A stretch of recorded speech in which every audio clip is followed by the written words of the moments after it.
Alam mo bang ang pinakasikat na Catholic festival sa Pilipinas ay maaaring hindi talaga nagdiriwang ng Diyos?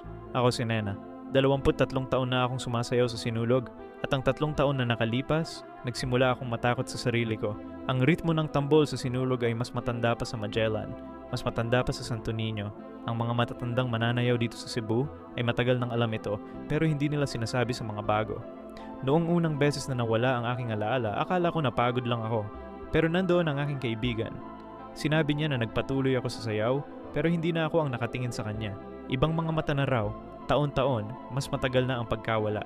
10 minuto, kalahating oras, 1 oras nung nakaraang Enero. May isang matandang babae na lumapit sa akin pagkatapos.